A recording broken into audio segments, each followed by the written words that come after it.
अस्सलामुअलैकुम। Welcome back to my channel. जैसा कि आपको बता रहे हैं कि वापस रूटीन में आ गए हैं और शेड्यूल हमने कुछ ऐसा बना लिया है कि दरमियान में यूट्यूब के लिए भी टाइम निकल आएगा और ब्लॉग्स भी अब आया करेंगे। अब कोशिश कर रहे हैं कि दरमियान में भी आते हैं, बाकी जुम्मा हफ्ता इतवार इंशाल्लाह इन 3 दिनों में तो पक्का है। इंशाल्लाह इंशाल्लाह इन 3 दिनों में तो आपको ब्लॉग मिलेगा। बाकी अभी थोड़ी देर पहले उठा हूँ, नहा धोकर फारिग हो चुका हूँ। बाकी जो हमारा नाश्ते का था, नाश्ता हमारा नहीं बना हुआ, अभी नाश्ता बनाते हैं, वो फिर आपको दिखाते हैं। जी, हम नाश्ते में जैसे कि आपको बताया था कि मेरी डाइट में दलिया होता है, तो दलिया भी बना रहे हैं। तो मैंने इसके अंदर तकरीबन 1 से 1.5 कप दलिए का डाल दिया इसके अंदर। तो काफ़ी तरीके होते हैं इसको बनाने के, लेकिन मैंने अब जैसे ये 1 डेढ़ कप लेकर उसको डाल दिया है। सिर्फ एक तरह से उसको कह लें, क्या कहते हैं उसको, गरम करने के लिए, सेकने के लिए उसको किसी भी बर्तन में आप उसको डाल लें। जब यह सीख जाएगा उसके बाद फिर इसको धोऊंगा, वरना अक्सर लोग पहले धो लेते हैं उसके बाद। काफ़ी डिफरेंट तरीके होते हैं, लेकिन मैं ऐसे ही करता हूँ कि जैसे पहले उसको गर्म कर दिया, एक उसकी खुशबू एक अच्छी हो जाती है और फिर उसके बाद मैं जाकर उसको धोता हूँ। तो इसको गर्म कर लिया था मैंने। उसके बाद अब ये जितना भी आप साफ़ क्यों ना कहें, लेकिन इसके अंदर ये मट्टी और ये देखें कचरा होता है, तो ये ज़रूरी होता है कि आप इसको साफ़ कर लें। अब इसके अंदर ये पानी डाला था, अब ये सारा ये कचरा और ये मट्टी ये सारी ऊपर आ गई है। इसको ये फिर निकाल कर फिर इसको पकाने के लिए रख देते हैं। तो जो दलिया था, दलिए को धो लिया था कि जो उसके अंदर से कचरा और मट्टी थी, कचरा और मट्टी से निकल जाए। उसके बाद फिर अब इसको पकने के लिए तकरीबन और कुछ नहीं तो 2.5 से 3 कप पानी के डाले हैं। तो इसको अब क्या नाम है, बॉईल होने के लिए रख देते हैं कि जब तक ये बॉईल होकर इसी के अंदर ये गल जाएगा। तो उसके बाद फिर आपसे मिलते हैं जब ये बॉईल हो जाएगा। उसके आगे फिर मैं क्या करता हूँ वो फिर आपको दिखाता हूँ। पानी डाला था दलिए को गलाने के लिए, तो वो पानी सारा खुश्क हो चुका है बिल्कुल, ये थोड़ा सा ही रह गया है। तो इस टाइम ये दलिया जो है ये सारा क्या नाम है, बॉईल हो गया है और गल गया है ये। तो कुछ लोग उसमें इसमें चीनी नहीं डालते, लेकिन मैं इसमें चीनी डालता हूँ। इसके अंदर कुछ लोग ये शक्कर या गुड़ डाल लेते हैं, लेकिन मैंने चीनी डाली है। तो ये इस टाइम सूरत हाल आप देख सकते हैं कि उस टाइम जितना पानी डाला था वो सारा खुश्क हो गया था। उसके अंदर मज़ीद आधा कप और पानी डाला था, क्योंकि उस टाइम तक गला नहीं था सही से। तो इस टाइम ये बिल्कुल गल चुका है जो दलिया है। उसके अंदर अब चीनी डाल ली है। अब आगे अब ये आपके ऊपर होता है कि आप इसको यूँ ही पानी के साथ अगर ये ऐसे ही खाना चाहे दलिए को, तो आप ऐसे भी खा सकते हैं, लेकिन मैं इसके अंदर दूध डाल देता हूँ। तो अब ये थोड़ा बहुत ये जो पानी है ये इतना भी सही है, लेकिन मैं भी ज़रा 1-2 मिनट और इंतज़ार कर लूँगा कि ये पानी और थोड़ा कम हो जाए। फिर इसके अंदर दूध डाल के मुश्किल से 1 या 2 मिनट इसको दोबारा से ज़रा बॉयल होने दूँगा। तो यहाँ पर मैं इसके अंदर दूध डाल चुका हूँ, तो अभी भी ये बॉयल ही हो रहा है। तकरीबन दूध मैंने डाला है इसके अंदर 1 से 1.5 कप इसमें दूध का डाला है। बाकी आप ये देख लें कि मैंने इसमें जो दलिया डाला था, दलिया 1 या 1.5 कप के करीब डाला था दलिया। तो उसी के मुताबिक अब ये देखें इसकी ये सही कंडीशन हो गई है कि दरमियान में चीनी भी डाल दी थी। तो ये तो दूध जब डाला था, दूध के बाद उसको आपको बताया था कि 5 से 6 मिनट के लिए छोड़ दिया ताकि दूध और जो दलिया है वो एक जान हो जाए और मिक्स हो जाए सही से और गाढ़ा हो जाए दूध और दलिया। तो उसके बाद दरमियान में बस चम्मच हिलाता गया था, वरना उस टाइम पे वो नीचे लग सकता है। तो ये इस टाइम दलिया बन के तैयार है, तो ये खाते हैं। उसके बाद फिर आपसे मिलते हैं। जी, मैं लास्ट जो मेरी वीडियो थी मैं उसके कमेंट सेक्शन में कमेंट्स चेक कर रहा था, तो एक कमेंट आया हुआ था कि आप इतने टाइम के लिए कहाँ गायब हुए हुए थे कि ना आपकी कोई वीडियो ना भी आपको ब्लॉग आ रहा था, तो क्या वजह थी। तो इस सब को मैंने एक इसी वीडियो में ही आगे एक्सप्लेन किया है, तो आप देखें।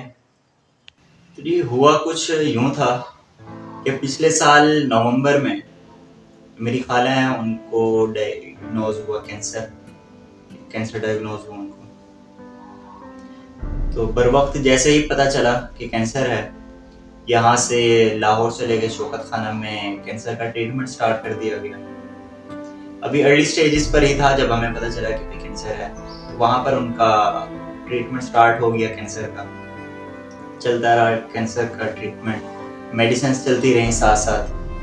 तो बाकायदा जो कीमोज लगती हैं कैंसर के ट्रीटमेंट में, कीमो सारी लग गई, कीमो सारी क्लियर हो गई उस चीज़। उसके बाद रेडिएशंस होती हैं, रेडिएशन से सारी हो गई, सर्जरी भी हो गई। जो कैंसर था वो कैंसर ख़त्म हो गया एक तरह से, मेडिसिन स्टार्ट कर दी। तो इसके दरमियान में मुहर्रम में, यानी इस साल मुहर्रम में 9 मुहर्रम को उन्होंने ख़त्म दिलवाया ये ठीक होने की वजह से।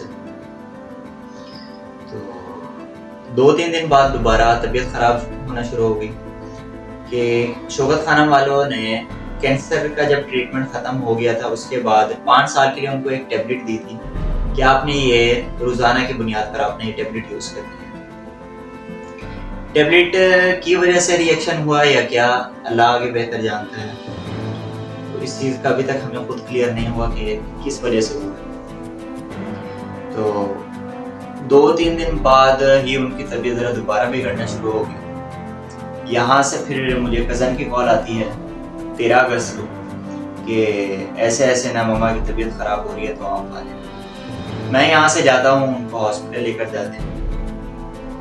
हॉस्पिटल में भी जो टेस्ट होते हैं वो सारे क्लियर, उसमें भी कोई ऐसी चीज़ नहीं पता चलती, लेकिन उनको अंदर ही अंदर कोई तकलीफ हो रही थी। यहाँ से फिर 15 अगस्त को चले जाते हैं लाहौर, 16 अगस्त को चले जाते हैं लाहौर कि उधर ही शौकत खाना वालों को ही जाकर चेक करवा देते हैं।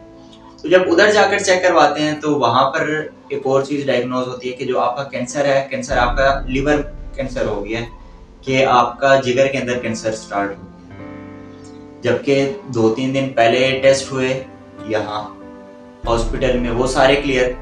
बाकायदा जब डिस्चार्ज करने से पहले शौकत खाना वालों ने, जब ट्रीटमेंट हो गया उसके बाद में एंड पे ये सारे टेस्ट करते हैं फुल बॉडी के, उसमें भी कोई चीज़ नहीं डायग्नोज हुई कि ऐसी कोई चीज़ एक रूट रह गई हो कैंसर की है क्या।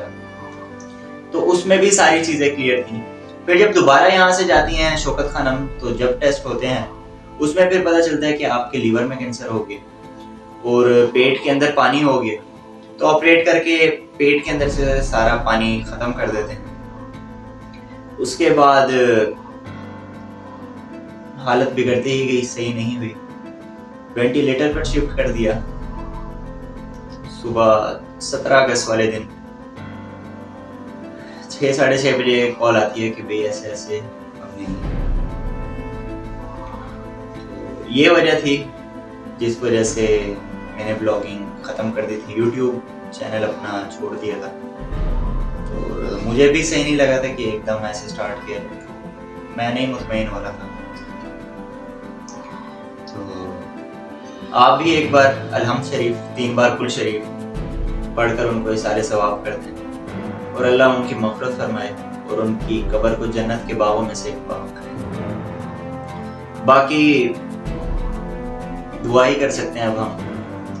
एंड पे भी जो कैंसर की वजह से नहीं हुआ था, जो उन्होंने रिपोर्ट दी शौकत खाना वालों ने, एंड पे कैंसर की वजह से हुआ ही नहीं था। जो मेन चीज़ थी वो चीज़ नहीं हुई। एंड पे जो उनकी रिपोर्ट पे है वो है हार्ट फेल कर गया था, कि हार्ट फेलियर हुआ था, हार्ट फेल की वजह से डेथ हुई। अब हम दरमियान में इस चीज़ से रिलैक्स थे कि जो दरमियान में मुश्किल टाइम था जिसमें रेडिएशन थी, कीमो थी, सर्जरी थी, वो सारी चीज़ें सही हो गई। हम रिलैक्स थे कि अब तो एक तरह से सही हो गई हैं, कि जो बाल गिरे थे बाल की दोबारा रीग्रोथ हो गई थी और सही तरह से यानी बाल हो गए थे। एकदम ऐसे होना कि एक बीमारी से आप सही मुकम्मल हो जाए उसके बाद फिर दोबारा ऐसे हो जाना समझ नहीं लगती। बस कहते हैं कि अल्लाह की उसी में बेहतरी होती। क्या पता अगर उस चीज़ से सही हो जाती तो किस अजियत में रहती, हम तो नहीं उस चीज़ को महसूस कर सकते थे। तो जो हुआ बेहतरी के लिए ही हुआ, उन्हीं के लिए ही आसानियाँ होंगी। बेशक हर मुश्किल के बाद आसानी है। तो मेन ये वजह थी जिसकी वजह से मैंने मेरे व्लॉग्स नहीं आए और यूट्यूब चैनल पर भी मैं नहीं आया था। तो इंशाल्लाह आपसे मिलते हैं अगली वीडियो, नई वीडियो नए व्लॉग के साथ। तो अगर तो आपने अभी तक हमारा चैनल सब्सक्राइब नहीं किया हो तो अभी जाकर सब्सक्राइब करें और साथ बेल आइकॉन को ज़रूर दबाएं ताकि हमारी हर नई आने वाली वीडियो आपको पहले देखने